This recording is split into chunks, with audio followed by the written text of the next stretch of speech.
Have you ever wondered how master painters like John Singer Sargent could capture such lifelike, expressive portraits in just a single painting session? Today I'm going to show you exactly how I complete an oil painting from start to finish in just one sitting using the Alla Prima method. And specifically, I will be taking a look at a portrait for this one. This painting took me about 3 hours to complete, and by the end of the video, you'll understand my complete process so that you can start creating your own Alla Prima portraits with confidence. Before we dive in, I've created a free PDF that walks you through everything you need to set yourself up for success with Alla Prima oil painting, from selecting your tools to studio setup and structuring your painting practice itself. It's the perfect supplement to this video, so grab your copy using the link in the description or the QR code to scan. Before we jump in, I know there's going to be some folks in the comments saying, actually, Sargent famously didn't finish his portrait paintings in one sitting. And to that, I would say, look, okay, you got me, but he did strive to capture the face in a single session while the paint was wet. And if he didn't, he would scrape it away and then start fresh another day. So the first step to successful Alla Prima portrait painting actually happened before I touched my brush to this particular canvas on this particular day. And that is developing the confidence to capture a portrait likeness as I work, without relying on a detailed underdrawing before I actually begin. Essentially, I want to be able to capture the likeness as I go rather than having to pre-plan it. And this skill really develops over time and in stages. And I want to break this down for you because understanding where you are in this progression will really help you to know what to focus on next, and it'll also just help to set yourself up for success with appropriate expectations. You can get a portrait likeness with a pencil pretty comfortably, but you might need tools like a grid to ensure that it's accurate. You might even worry that you feel kind of stuck using that grid or reliant on that grid. Stage 2 would be, all right, you can get the likeness without a grid, but you still feel like you need that pencil because, well, getting the likeness takes a lot of time, and because working with a pencil allows you to easily erase and make corrections. Then we have stage 3. So you practice more and you build more confidence, but most importantly, you learn that you can actually have the same level of control with paint that you have with pencil. So you can create clean lines without a razor thin pencil point, and you can erase without having to use your pencil eraser. This is exactly what my student Karen achieved. She went from feeling trapped creating these tight photorealistic portrait commissions where she had to use a grid every single time, and it really felt like it just sucked all the artistry out of the portrait. She went from that to painting completely freehand in a way that was loose and expressive without sacrificing accuracy or that lifelike feeling or the painterly quality that she was looking for. And then next we have stage 4, where you don't need to put down an underpainting at all, and you can simply dive in with big swaths of color, like Richard Schmid or Jeremy Lipking are somewhat known for. I am still working on this skill myself, so I would say I'm somewhere between stage 3 and stage 4. The key takeaway: if you want to finish an oil painting in one sitting, practice your drawing until you feel super confident that you can capture likeness no matter the conditions. I definitely had that feeling going into this piece, and I felt like it really set me up for success. So let's talk about my practical setup and how I prepared for success on this particular day. First, I made sure that I was completely set up for success with my tools. So I took time to actually choose the angle of my setup relative to my model, and I positioned my easel accordingly. I can't tell you how often I talk to painters who are frustrated with the artwork that they're making because they're working from a suboptimal reference. And in this case, it could come from picking an angle that I'm just not particularly stoked on for this model. Thankfully, the model that I'm working with here is wonderful. She looks great at any angle, so this wasn't a particularly tough task. But I did want to be intentional with where I chose to set up. Next, brush selection. So I picked out clean brushes in a range of types and sizes, all ready to go, and then I laid them out to where I could easily access them. The last thing you want to be doing in a one-sitting portrait painting is to take time to have to clean brushes or to find the brush you're looking for because you didn't actually prep everything ahead of time. So just making sure you have a good range and you've already set them out, it really sets you up for success because you're not having to interrupt the painting process because of lack of planning or cleanliness on the supply side. On a similar note, I put out my go-to color palette that I use for virtually every portrait down on my palette. So no guesswork required. For this particular piece, I am using my standard portrait palette. So titanium white, yellow ochre, terra rosa, and then I go into permanent rose, which in this particular brand is called ruby red. That's a Vasari color. Transparent oxide red, transparent oxide brown, and then I go into my cooler colors, so viridian and ultramarine. I also used a little bit of cad lemon toward the end just to get a little bit more chroma in the peachy flesh tones that she has in her cheeks and her lips. And then finally, I grabbed an 8x10" panel, so a size that would be small enough to be appropriate for a 3-hour sitting. I wouldn't grab like a 4x4 foot canvas for this one. It would be really challenging to fill up in such a small amount of time. And conversely, I didn't grab a 6x6" panel because, well, I probably would have had to bust out like the one hair brush for way too much of this painting, and it would have been more trouble than it was worth. So I do find that there's like a really sweet spot when it comes to painting portraits in a limited window when it comes to the size of panel that you look for. You want it to be just small enough that you could easily cover it in the time that you have, but not so small that you have to bust out the magnifying glass. And then medium. I put out Galkid Light to help me in the wash stages or the block-in stages of this piece, and I'll talk more about that in a minute. And then I placed out my favorite medium, which is solvent-free gel medium, on my palette.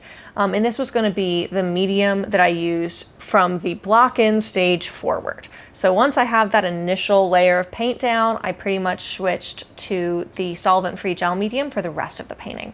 And those are really my go-to supplies right now. But before we get off of the topic of medium, I want to talk about paint consistency. And that's because one thing that's crucial, I rarely use paint that is straight out of the tube. For me, oftentimes with like generic paint brands, paint straight out of the tube is just too thick and sticky for the effect that I want. Having the right amount of medium gives me that slipperiness that I need to work wet into wet without making a mess. In my case, I have recently switched to Vasari oil paints, and they are just naturally a paint that I think flows a lot more smoothly than some of the brands that I've worked with in the past. This has made a really big difference, so if you are like me and you are one of those painters who likes that finish and you don't want to have to fuss with mediums as much, you might actually really like my paint set, my palette set that I have with Vasari. It's not an affiliate link or anything like that.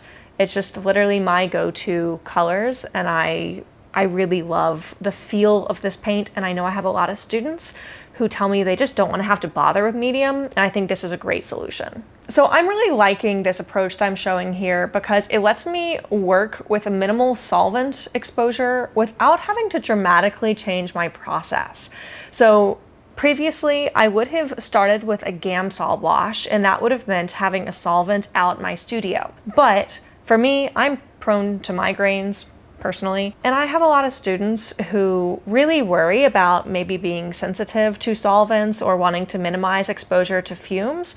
So playing around with Galkid Light, which does have a little bit of Gamsol, but much lower than just using straight Gamsol, has been a really wonderful shift, actually. It behaves in a way that, for me, works very similarly to Gamsol, at least for these early paint washes. I really like this just because I have to worry less. I don't have to worry that I'm going to get a headache because of painting. And then switching to the solvent-free gel medium is just so convenient. Again, that medium is solvent-free, which makes this super simple. But on top of that, I just love the form factor of the solvent-free gel medium. It allows me to pack it up just like a tube of paint and put it out on my palette the same way. It just means like a lot less mess and fuss, and it's just super easy. In the past, I've done things like combining Gamsol with linseed oil, and I've had the little containers that you had to put your liquid medium into, and it just becomes a mess. The medium will separate. If you're traveling, it might spill. It's just a pain. So this has honestly been my go-to. And having everything planned out means no mid-painting scrambling for the right brush or right color, which, like I said before, makes a really big difference. So let's get into the painting process now that we've covered all the supplies. And I want to start with my first basic step, which is to establish basic proportions using transparent oxide brown thinned with a little bit of that Galkid light that I mentioned. I like to keep my marks really simple in this stage, and I want to indicate just some key landmarks in the portrait itself, such as the top of the head, the brow line, the eye line, the bottom of the nose, the corners of the mouth, the shadow below the lower lip, the bottom of the chin. And then I can connect these key landmarks into things like the sides of the face or the lines of the neck, depending on the composition. Now, here's something I tell my students all the time that's absolutely crucial at this stage, which is check that everything is accurate before you move forward. If you find yourself running into drawing or proportion problems in your portraits, it's probably not because you can't see the issues. And I know that from working with so many oil painters like yourself. Oftentimes when students submit work to me, they'll say, I see now that the left eye is just a little bit high or the forehead is a little bit too narrow. The good news there is that those students can see the issue just as clearly as I can. The problem is that they're not catching it soon enough. They're waiting until the painting is done, and then by the time they're showing it to me, they can see everything. And it's easy for it to feel like it's too little too late. So the fix here is to intentionally create a checkpoint in your painting process. So when you're still in the block-in phase and thinking of progressing into color, check then to address any issues of likeness or proportion.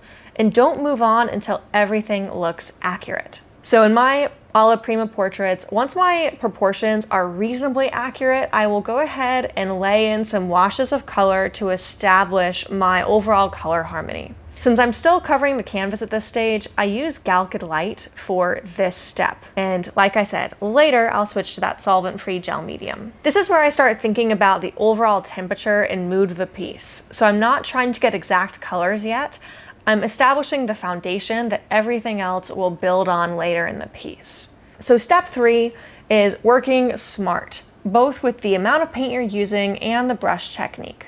So before I dive in to what I would say the bulk of the painting would be, let me share something crucial that took me years to figure out. You need enough paint on your brush, and you need to know how to get it onto the canvas without disturbing what's underneath. Too little paint and you will be jamming your brush into the canvas, mixing every paint layer that you have together into mud. But too much paint early on creates a slippery mess that's really difficult to navigate. The key is having paint that feels like it could hold some texture while still being slick enough to glide. Usually for me, I like to think about the consistency of mayonnaise and having a good quantity of paint on my brush. If I just kind of have like the dregs of paint on my brush, well, it doesn't really matter what the consistency is. It's too little paint to actually cover. And similarly, if the paint is really stiff, like dried up toothpaste, it's not going to flow onto your canvas anyway. So if you think about getting that nice like mayonnaise-like consistency and you have enough paint in there, it should be smooth sailing. And just to add on to that, here is a secret to clean mark making. Turn your brush on its side and let that paint just glide off rather than turning your brush perpendicular and pressing hard to force the paint onto the canvas and off the brush. This is how you work wet into wet without making a mess. Now, from here until the end of the painting, I'm asking a very simple series of questions. First, what is the most glaring inaccuracy that I can identify in the painting right now? And as an extension of that, which of those inaccuracies am I most confident that I can fix with the most accuracy? So this way, essentially, I can build up the painting from the most solid, accurate, unimpeachable foundation that I can possibly lay down. And these become my anchor points for the rest of the painting. So I'm constantly scanning for something that I have the most confidence in my ability to correct once and have it just be good. Maybe it's something like darkening up a value in the hair, or massing in a better value for the background shadow, or correcting the slope of her jaw. Now, you might wonder as you're thinking about this, how to prevent yourself from getting swept up in small details. So at this stage, I'm also asking, what areas can I change that are the largest and simplest? I want big, simple shapes that I'm really confident are in the right spot first. Then I want to make sure the overall value of those shapes is correct. If those two things are working well, then I can really start to play with things like color or breaking down big shapes into smaller details or really playing with my brushwork. Now, the key here is taking your glasses off or stepping back frequently. During this painting, I'm constantly stepping back away from this piece and taking breaks so I can come to it fresh. I only address areas where something looks genuinely confusing or ambiguous, rather than continuing to work into areas that are already going pretty well and just reworking them. That's an easy way to get that overworked feeling that you're probably looking to avoid by working in one sitting and getting that fresh Alla Prima feel. One thing that I'm doing in this piece that might surprise you is that I will intentionally keep my darks a little bit lighter than they appear in life. I'm reserving my true darks, only using them when I realize I absolutely need them. This is a very impressionistic approach, and this isn't necessarily something that is universal to Alla Prima oil painting, but if you like this approach, chances are this will help you in your oil painting process. So instead of going super dark in the hair or the deep shadows, I'm seeing if the piece reads with everything just a little bit lighter and a little bit more compressed together in terms of the value ranges. This creates that higher key feel you see in a lot of Alla Prima oil portraits. It also just helps me to avoid a painting that looks overly contrasty or garish or maybe heavy-handed. I can always start with my value ranges closer together and my values a little bit on the lighter side, and just darken them up at the end if I feel that that's necessary. And speaking of the end of the painting, I know when the painting is done when I stop seeing things that I know I need to fix or that I know how to fix. It's okay that it won't be perfect, especially since I only had 3 hours with this particular model. I can approach it without the pressure to make it perfect as a result, because I know that I'm not supposed to stop when everything is perfect. I'm supposed to stop when the model's time is up. So I'm reframing my expectations here. I'm not thinking about perfection. I'm not thinking about every detail being right. I simply want to enjoy myself, be in the moment, and find that flow of getting the opportunity to just hone my craft. After all, that's what makes oil painting just really magical and enjoyable to me in the first place. So, key takeaways. The Alla Prima method isn't just about tools or technique or finishing in one sitting. I mean, technically, Alla Prima means that you're finishing it in one sitting, but here's how I would build on that. The Alla Prima method is often about building drawing confidence, and that means drawing with charcoal, drawing with pencil, so that you can capture likeness as you work once you've actually set out your paints. So to get really great at Alla Prima portrait painting, you're not just gonna be painting portraits in oil Alla Prima. You're probably gonna spend a good amount of time on your basic drawing skills with pencil and paper. Next, setting up systematically so there's no guesswork during the painting session. And then working from solid foundation by really making sure you establish accurate proportions first. Then you can play with the fun things like color and brushwork only after the fundamentals have been really accurately laid in.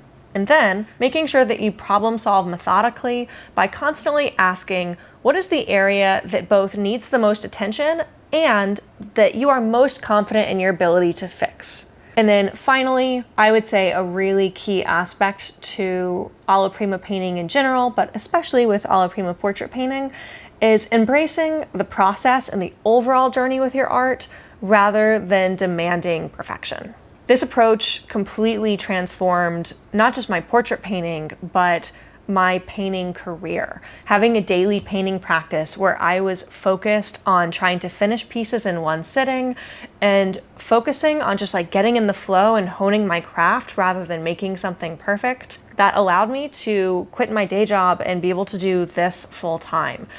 And I was able to do that because I was able to create expressive, confident portraits that captured both likeness and my own particular brand of artistic spontaneity, my own style on the canvas. So if you want to dive deeper into setting up your own Alla Prima oil painting practice, make sure that you grab that free PDF that I mentioned. It covers everything from tool selection to studio setup, and also some of the key mindset shifts, like how to break free from perfectionism so that you can actually embrace that looser, more expressive brushwork that you probably really love in other painters' work. The link is in the description, but I'll make sure we put it on screen as well. In the comments, let me know, what questions do you have about Alla Prima portrait painting that I didn't cover here? Make sure you drop them in the comments. Your questions often inspire my next videos, and I want to make sure I'm sharing what's most helpful for you. Until next time, I hope that guide really gives you a meaningful boost. They're some of my most favorite tips and the pieces of the journey that were most important to me when I was making that shift into embracing oil painting as a much bigger part of my life and really getting serious about it. So I can't wait to hear how it helps you. And until next time, happy painting.